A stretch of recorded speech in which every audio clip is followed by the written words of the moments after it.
This is Amaru, the self-care virtual pet. And it's a virtual pet that helps you with your mental health through activities like journaling, goal setting, and mindfulness. And it was created by my friend, Dr. Gabriel Papalardo. Gabe is an entrepreneur and psychologist and founder of his video game company, Six Wing Studios. And they're boxing up some plushies today, so we're gonna go check it out. Super nice day out. It's gonna be a good time. I'm gonna have to spend some time outside later. What's up? So why is everybody here? What are we doing? What are we doing here? Yeah, we are sending the chonks, the chonk Marus. We make a virtual pet that helps with mental health. It's called Amaru, the self-care virtual pet. We ran a Kickstarter to raise some money for the studio, and that involved us making plushy stuffed animal versions of Amaru. And so yeah, this is the second run we've done. Our community showed up to buy Amaru plushies, and now the local community is coming together to ship them out. I made Amaru because I think we all know that mental health is a major challenge in our country right now, like astronomical rises of anxiety and depression, focus disorders. We also know that there are self-care strategies that can help, but like forming any sort of new habit is hard. So it's like Duolingo for self-care. It's Tamagotchi meets Headspace. It's just gamification of self-care habits.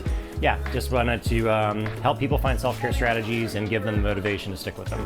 We're really proud of what Amaru's done. A dissertation has shown that it's scientifically validated. It's reducing anxiety and depression in people. We got a Unity Game Award nomination. Right now though, it's only in English. I'd love for it to be localized to be able to be accessible globally. It's got 1 million downloads right now. I'd love for it to go further than that. And also, Amaru is a small part of a much bigger content universe, all centered around self-care, mindfulness, and we want to have different experiences that appeal to different player motivations. So Amaru is a caretaking game that appeals to a certain player demographic, your cozy gamers, but I also want to help out like our adventure gamers, our hardcore gamers. I'm a Dark Souls guy who made a virtual pet. Right, so right now we're raising funds to be able to expand Amaru, to create the financial foundation to build this Fagamaya universe. My name is Lexi Flock. My full name is Alexandra. I met Gabe when I was 17, 18. I was at this art bar called Emerge with my older sister. I was just sort of doodling, and my older sister was like, hey, you should put your contact information on that doodle if you're going to leave it there. And I did. Lo and behold, some guy emails me, hey, I really like your art. Do you want to work on a video game with me? There's Gabe. He's like, yeah, I have this idea for a Metroidvania video game, and I need an artist, and I need programmers and stuff. And I was like, okay. So yeah, I was working with him ever since then. I've ended up wearing quite a lot of hats at Six Wing Studios. Whenever something art related needed to take place, be it concept art, backgrounds, animation, plushie design, I was doing all of it. He basically said, okay, we're going with the virtual pet idea. Just come up with a bunch of creature designs and we can pick out a few that we like and we can develop the process from there.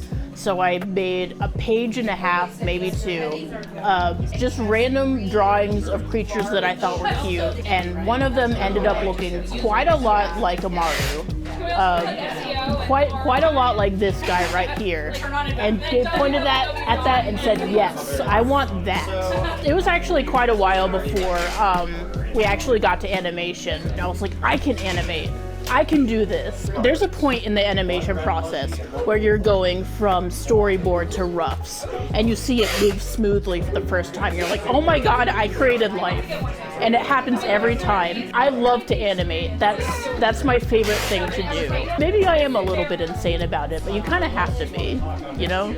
But it's the best job I've ever had. I've had a great time working at Six Wing Studios. So, I had just dropped out of school for the second time. In the meantime, you know, I was like earning some money and working and just taking a break from school.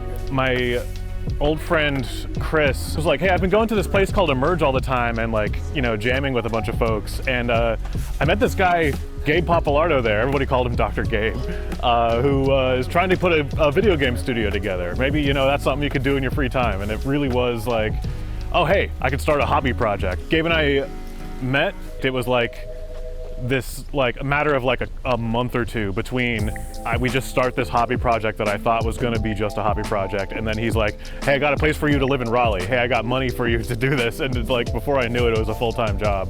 We were going to do sort of like an almost like Sonic the Hedgehog style, like endless runner type of game. We knew we wanted to make something that supported mental health, but we didn't know what we wanted to make that supported mental health. And the original inspiration was sort of like, yeah, Tamagotchi and like Stardew Valley. Through like the kind of game that we wanted to make, as well as figuring out just what our resources were, Amaru just sort of appeared organically, like ready to meet the world that was ready for him. It was a process of us finding what the world wanted. I was covering like the small business version of a CTO, and just anything that was like, you know, computer or technical related was sort of my job. I didn't really have like a mentor that I could learn too much from. And we were very fortunate at that point early on that, you know, we were able to take a bit of time. If I needed to learn like basically a new skill related to engineering, development, programming, or you know, deploying apps on the App Store and stuff like that, I was able to do that. That was a challenge in the really positive sense. That's what this entire company has been about for me, and for I think all of us, is we were all amateurs when we started off, and it's been extremely rewarding and empowering for us. And I can only, of course, hope that the thing that we made achieved its goal of being rewarding and empowering for our users, our gamers out there. So just go to sixwingstudios.com. You can see Amaru on there. You get the contact on there. Yeah, we're actively fundraising right now. So whether you're a publisher or an investor, we'd love for people to be a part of it, especially if you're on the social impact side, because, you know, I think Amaru has a lot of interesting like potential from a business standpoint, but it's also got an incredible like social impact component as well. Thank you so much, Amaru family. Like, look, it's coming together. The chonks, the wonks, all of the overcoming the manufacturing challenges. We're gonna get it done. We always do. So love you so much, and yeah, can't wait to see you in the next one. Yeah, we're back from boxing plushies, and it was a lot of fun. Hopefully you got to see the sense of community that Gabe has built around this game. It was really cool seeing everybody come together and helping out, and also hearing from Gabe and Lex and Ryan on what the game means to them, why they decided to do it, and what they hope to do with it too. So if you like it, you can download the game on mobile. You can also check out their website, sixwingstudios.com, and just give it a look, see if you like it. Maybe you recommend the game to a friend or something. All right, thanks a lot for watching.